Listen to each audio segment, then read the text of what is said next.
প্রত্যাশা থাকবে? না, দেখেন টিম আল্লাহর রহমতে আমরা ভালোই করেছি। এখন কাগজে কলমে ভালো টিম অনেক টিমই আছে ভালো। বাট আমরাও ভালো হয়েছে আমাদের টিমটা। বাট দিন শেষে মাঠে যে টিমটা ভালো পারফর্ম করবে সেই টিমটাই তাদের পরে রেজাল্টটা যাবে। তো আশা করব যে আমাদের যে টিম আছে ওয়েল ব্যালেন্সড আছে টিমটা। অবশ্যই আমাদের টার্গেট থাকবে যে পার্টিকুলার ডেতে আমরা কতটুকু টিম হিসাবে ভালো করতে পারি।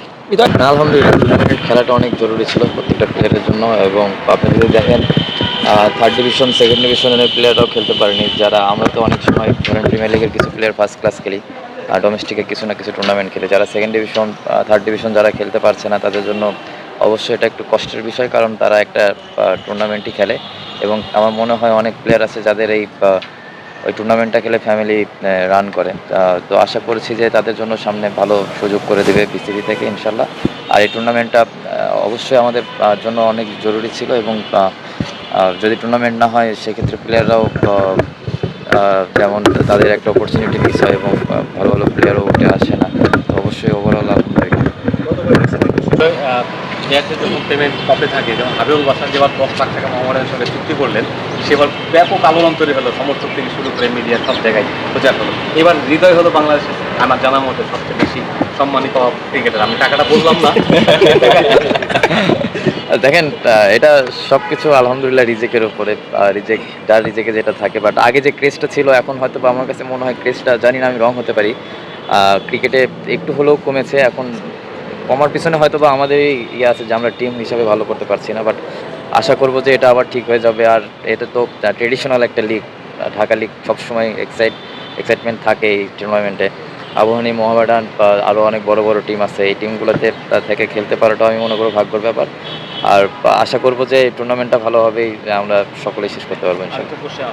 মানুষ তো আসলে সময়ের সঙ্গে অনেক কিছু শেখে। মাঠ এবং মাঠের বাইরে গেলবার আমরা জানি যে অনেক হ্যাপেনিং সংকট মোহামেডান অনেক লড়াই নিয়েছে। নিশ্চয়ই এটাও সবার জন্য শিক্ষা, আপনার জন্য নিশ্চয়ই। অবশ্যই শিক্ষার শেষ নেই।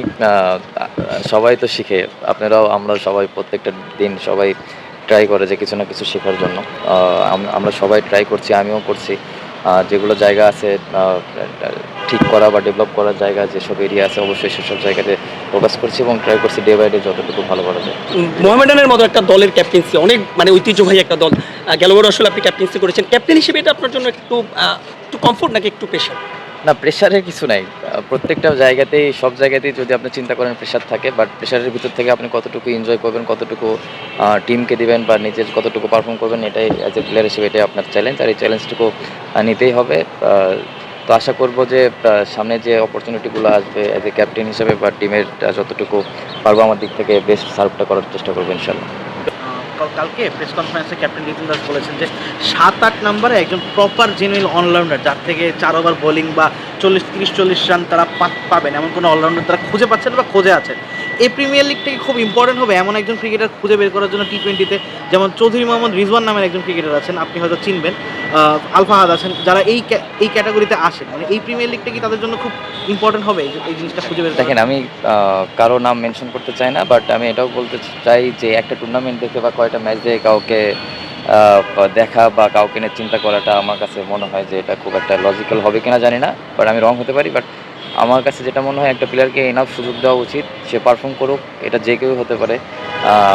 ডিপিএল আছে, প্রিমিয়ার লিগ, বিপিএল আছে, যেগুলো ডোমেস্টিকে যেগুলো টুর্নামেন্ট আছে সবগুলোতে পারফর্ম করে যদি পারফর্ম ভালো করে অবশ্যই ন্যাশনাল টিমে আসবে। আর আমরা এভাবেও চাই যে ন্যাশনাল টিমে যে প্লেয়ারটা আসবে সে পারফর্ম করে আসুক এবং ন্যাশনাল টিমে যেন সে ইনাফ একটা অপরচুনিটি পায়, যেন ওখানে সে তার নিজের পারফরমেন্সটা শো করার জন্য। সেটা হলো যে লোকগুলোকে এখন দেখেন আপনার পাশে রয়েছে, যখন ক্লাবের খেলা হবে তখন ডিভাইডেড হয়ে গিয়ে আপনাকে যখন মন্দ কথা বলবে, কোনো কথা বলবে, তখন না, এটা খুবই স্বাভাবিক। আজকে আমার টিমমেট একজন, কালকে আরেকজন, এটাই স্বাভাবিক। আর এইভাবে আমাদের অ্যাডাপ্ট করতে হয়। প্রফেশনাল প্লেয়ার হিসেবে এটা খুবই কমন একটা ইস্যু। বাট যখন আমরা মাঠে ঢুকে যাই তখন কে অপোনেন্টে কে আছে বা কি, এটা আসলে মাথায় কাজ করে না। বাট যেটা বললাম যে প্রফেশনাল প্লেয়ার হিসেবে সব কিছু অ্যাডাপ্ট করতে হবে কুইকলি। হৃদয়, এবারে বিপিএলে অনেক নতুনত্ব এসেছে। 6 মাঠে খেলা হবে, খাবারের ব্যাপারটা বিসিবি মানোন্নয়ন করছে, অ্যাম্বুলেন্স থাকবে। এই চেঞ্জেসগুলোকে কীভাবে দেখছেন? এবার কি মাঠের খেলার মানটাও উন্নয়ন হবে? চেঞ্জেসগুলো আপনারাই ভালো বলতে পারবেন কেমন হচ্ছে। আমাদের প্লেয়ার পয়েন্ট অফ ভিউ থেকে তো আমরা সকলেই খুব ভালোভাবে দেখছি জিনিসটা। কারণ দেখেন, এই গরমে যে দর্শকরা এখানে এসে খেলা দেখছে, তাদের জন্য একটা ভালো সুযোগ হয়েছে। এবং প্লেয়ারদের যারা কিছু প্লেয়ার ছিল যারা শুধু ডোমেস্টিকে ফার্স্ট ক্লাসে কিছু প্লেয়ার খেলে, তাদের স্যালারিটা বাড়ানো হয়েছে। তো এই দিকগুলো অবশ্যই খুব ভালো, পজিটিভ একটা সাইন। ইনশাল্লাহ সামনের দিকে আরও ভালো ভালো কাজ করবে ইনশাল্লাহ। যদি লিগে আপনাদের একটা কন্ট্রাক্ট ব্যাপার থাকে, যে কন্ট্রাক্ট বোর্ডের ভিত্তিতে থাকে, আপনি এটাও আশা করবেন কিনা ঢাকা প্রিমিয়ার লিগ বা ক্লাব লিগে যেগুলি খেলে সেটার জন্য একটা এখন না হলেও ফিউচারের জন্য একটা কন্ট্রাক্ট থাকে, অন্য ন্যূনতম ইন্স্যুরেন্স বা গ্যারান্টিটা যেন থাকে বোর্ডের সাথে। প্রিমিয়ার লিগও তো কন্ট্রাক্ট আছে, আমি তো মনে হয় কন্ট্রাক্ট পেপারে আমার তো আমি জানি কন্ট্রাক্ট পেপারে বোর্ডে, এটা আমি বলতে পারলাম না। এটা মানে এই কোশ্চেনটা আমি আনসার করতে পারতেছি না। ক্লাবের সাথে আছে আর কি। হ্যাঁ। ন্যাশনাল টিমে আপনার ব্যাটিং অর্ডার বলেছিলেন যে আপনার ইচ্ছে উপরের দিকে খেলা। আপনি যখন বিপিএলে খেলেছেন 600+ 400+ সিলেট স্ট্রাইকার্সের হয়ে, মানে ইনশাল্লাহ যদি নিয়ার ফিউচার 2-3 বছর পর সুযোগটা আসে তখন কি আপনি তিনে খেলার জন্য তিনে খেলতে চান কিনা? 3-4 আমার চাওয়াতে তো কিছু যায় আসে না, এটা টিম ডিমান্ড। টিম যদি ডিমান্ড করে বা টিমের যদি ম্যানেজমেন্ট যদি চিন্তা করে আমাকে নিয়ে যে হ্যাঁ আমি টিমকে ওখানে নেমে টিমকে সার্ভ করতে পারবো আরও ভালোভাবে, টিমের যদি বেটারমেন্টের জন্য যদি টিম ডিসিশন নেয়, মানে এনি প্লেসে আমি রেডি। কথা বলছিলেন এইচ লেভেলের ক্রিকেটে আপনি বোলিং করেছেন, ওই দিন প্রেস কনফারেন্সে শামীম পাটোয়ারি বলছে সেও বোলিং করতে চায়। তাহিদ কেন? আমরা দেখছি শান্তকেও ইন্টারন্যাশনাল ক্রিকেটেও মাঝে মাঝে পার্ট টাইম বোলার বোলিং করেছে, তাহিদ বোলিংটা করছে কিনা, ঢাকা প্রিমিয়ার লিগে বোলিং করবে কিনা? দেখেন বিসিএলে বোলিং করেছি, 19-এ করেছি। ন্যাশনাল টিমে যেটা হয়ে গেছে যে ব্যাটসম্যানরা সবাই অফ স্পিন বল করে, তো আমি তো আমার ওইভাবে চান্স আসে না। বাট যদি প্রিমিয়ার লিগটাতে ভালো বল করতে পারি বা যদি অপরচুনিটি আসে বিয়াক ওভার বোলিং করার, যদি করে ভালো করতে পারি, হয়তো বা সামনে সুযোগ আসলেও আসতে পারে। ওয়ানডে টিম নিয়ে একটা প্রশ্ন করতে চাচ্ছিলাম। আপনার টিমে অনেকেই আছে যারা আসলে জাতীয় দলে একটা সময় সাফ করছে না, আমি এর কথা বলতে পারি। সামনে 2027 বিশ্বকাপ রয়েছে। আমরা জানি যে ঢাকা প্রিমিয়ার লিগ সবচাইতে ন্যাশনাল টিমে আসার সবচাইতে বড় লিগ, সেক্ষেত্রে আপনার যারা রয়েছে তাদেরও আসলে আপনি পুশব্যাক করবেন কিনা?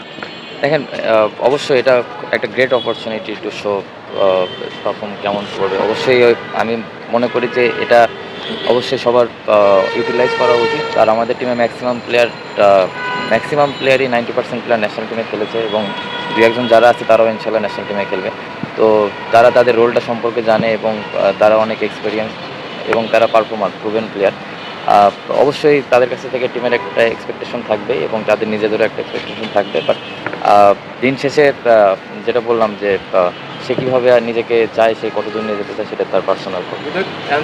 কালকে ম্যাচ শুরু হচ্ছে, টুর্নামেন্ট লিগ শুরু হচ্ছে, এই জায়গায় আপনার দলের স্টার্টিংটা আপনি কেমন চান? ডেফিনেটলি আপনি উইন দিয়ে করতে চাইবেন এবং তাদের টপ টিম এবার লিগে, সেই জায়গায় আপনার দল নিয়ে এবং টোটাল লিগ নিয়ে একটু জানতে চাইছি।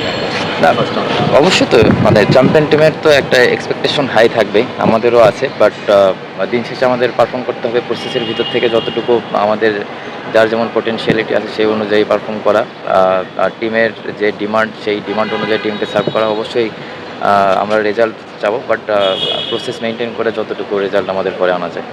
সব ধরনের খেলার খবর পেতে সাবস্ক্রাইব করুন, সঙ্গে থাকুন খেলার পাতার।